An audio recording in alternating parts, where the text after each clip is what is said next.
TV taught me how to dream.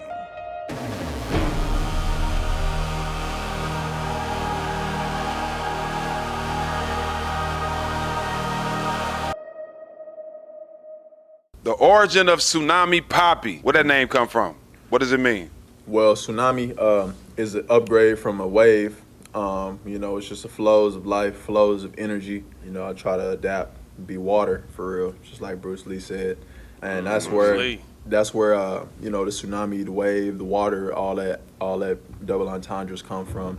And I just try to adapt like water, man. Life comes at you in full circle. You never really know what the hell is gonna happen the next day, but as long as you adapt to the times and you adapt and make sure that you come out on top, that's what everything is about. So it's really like a triumphant character, and I'm trying to just create, somebody that people can look up and then realize that, damn, I could really do this too. I could be somebody, when in the darkest times of my life. So that's where that comes from, man. I don't do it for people to call me Poppy or nothing like that, but I do see a lot of my little kids in the league, coming in, who appreciate the wave. I'm gonna say that. A lot of people appreciate the wave and they'll try to take the wave as one of theirs. So I just try to jump on top of it and say I'm the father of creating shit, and that's it. Yeah, you definitely a wave god, and a lot of people don't understand, man.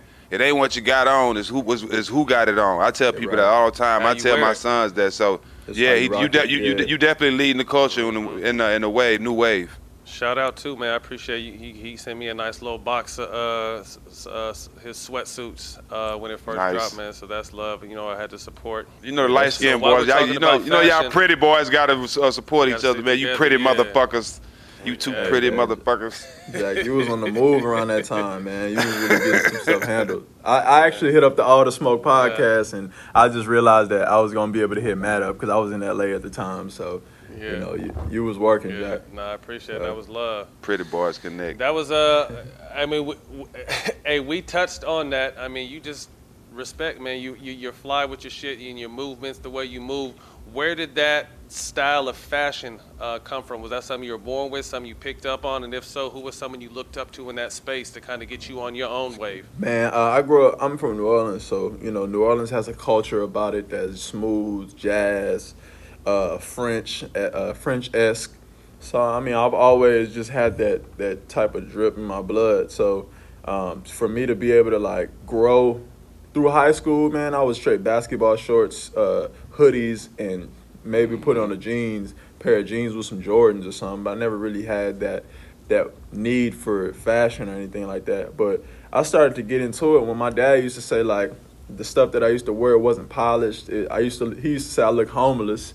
But I used to be like, man, this would make me feel good, you know what I'm saying? And I would just continue to push that mold of trying to push that boundary of what made me feel good, man. Because, whatever I wear, dog, it's what makes me happy in that day.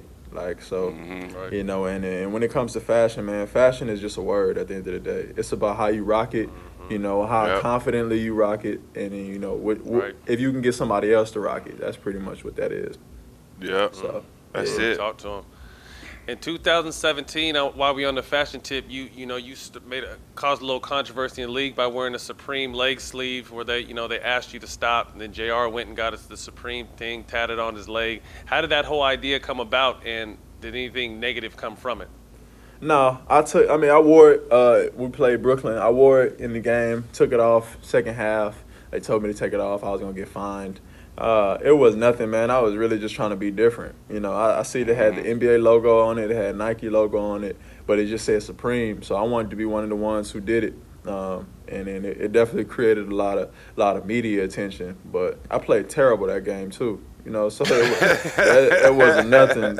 I felt like I was doing a little too much too after that, because I ain't play well, and I was so focused on just breaking the internet on some young dude stuff that it took me off of my game, and that's not it.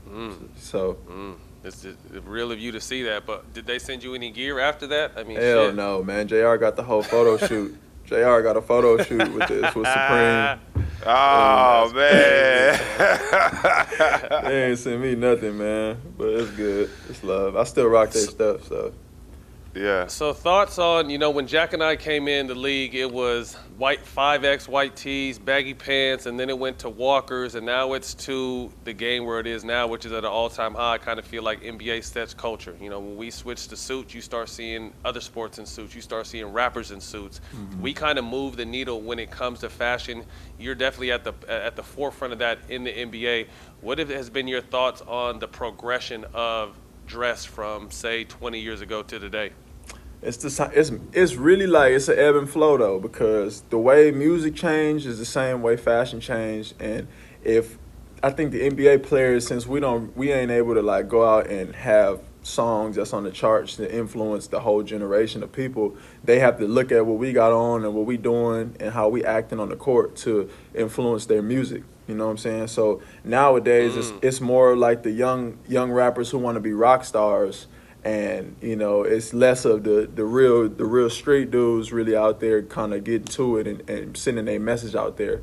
So I think that's the ebb and flow of it, because the new generation of artists, they try to wear baggy tight clothes, boot cut pants, just chains, all this type of stuff, but it all ties in together. It's fashion and basketball and music is all one and the same for real. It's just a different field. Mm-hmm. So I mean, I don't know. I don't know who really pushed the mold, but I know for a fact that we're more visible than a lot of rappers when it's our season time. Hey, Matt, you said 20 years ago. The motherfucker was only 20 years ago, my bro. So you gotta say 10 years, my nigga. Say 10 years. No, he was 4, bro. He was barely talking and walking at 4, bro. He wasn't flying 4. You feel me? Some of them, maybe he was flying 4, but he didn't know what was going on. Say 10 years, bro. 20 years. You gotta remember. He might have. We old heads, bro. For real shit. My bad. But I know he's seen what AI used to dress like with the chains and the white tees and the do-rag and the baggy pants. Like we had AI. They changed the dress code because of him. You yes, know what I mean? sir. So to see where it came from, and to like him leading the charge now, I just kind of want to feel what that vibe was, bro. That's it.